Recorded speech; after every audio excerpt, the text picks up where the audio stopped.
পায়েস বা পরমান্ন বানানোর অনেকগুলি পদ্ধতি আছে, আর এটা সব বাড়িতেই যে কোনো শুভ কাজে এটা বানিয়ে নেওয়া যায়। পায়েস বানানোর জন্য দুধ আর চালের পরিমাণ কতটা লাগবে সেই পরিমাপটা জানা খুবই দরকার। আজ আমি এই ভিডিওতে সেটাই শেয়ার করব। চলুন বন্ধুরা, আর দেরি না করে আজকে রেসিপিটি বানানো শুরু করা যাক। আজ আমাদের রেসিপি পায়েস। পায়েস বানানোর জন্য প্রথমেই আমি নিয়ে নিচ্ছি একটা কড়াই। তাতে দিয়ে দিচ্ছি 1 লিটার গরুর ফুল ক্রিম লিকুইড দুধ। গ্যাসের ফ্লেমটাকে অন করে দুধটাকে ফোটাতে থাকব। আপনারা চাইলে রেগুলার মিল্কও নিতে পারেন। আর এইভাবে খুন্তির সাহায্যে দুধটাকে মেশাতে থাকব। এই সময় গ্যাসের ফ্লেমটাকে হাই রাখতে হবে। আর যখন দেখবেন দুধটা ফুটতে শুরু করেছে, এই সময় গ্যাসের ফ্লেমটাকে লোতে করে দেবেন। দুধটা মেশানোর সময় কড়াইয়ের চারপাশটা খুন্তি দিয়ে পরিষ্কার করে নিতে হবে, তা না হলে দুধের লেয়ার জমে যাবে আর পরে তুলতে কষ্ট হবে। দুধটা খুব ভালোভাবে ফুটে গেছে। এবার এখান থেকে 1 হাতা দুধ নিয়ে একটা আলাদা পাত্রে নিয়ে নিচ্ছি। এবার এই দুধের সঙ্গে 100 গ্রাম মিল্ক পাউডার মিশিয়ে নেব।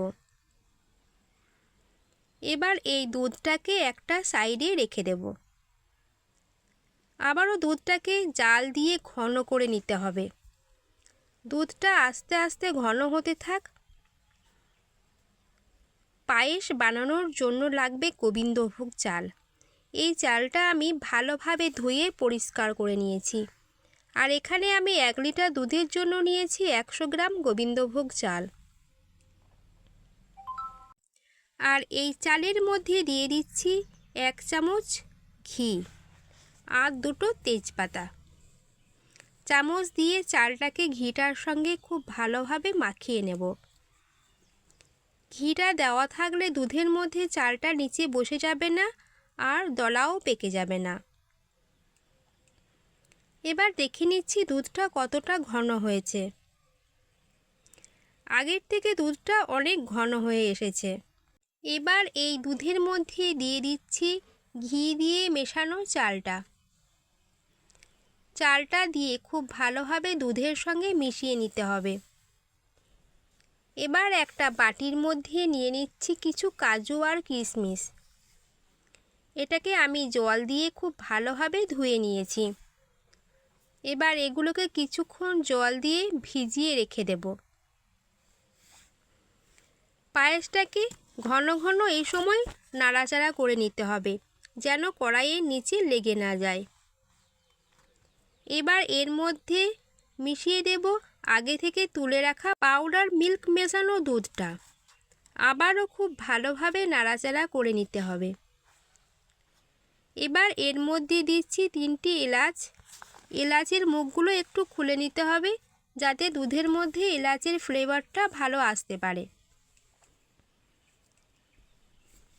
এবার এটাকে 8 থেকে 10 মিনিটের মতো লো ফ্লেমে নাড়াচাড়া করে নিতে হবে।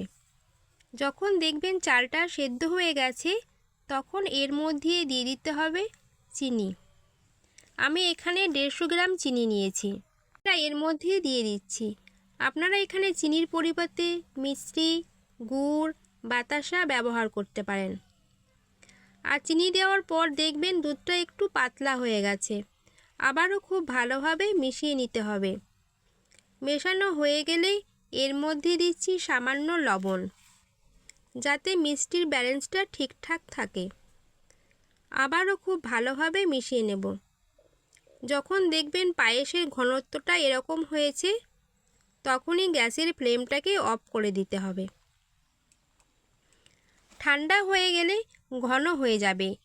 এবার একটা কড়াইয়ে দিচ্ছি সামান্য ঘি। কাজু আর কিশমিশ যেগুলো আমি ভিজিয়ে রেখেছিলাম, সেগুলো দিয়ে একটু ভেজে নিচ্ছি।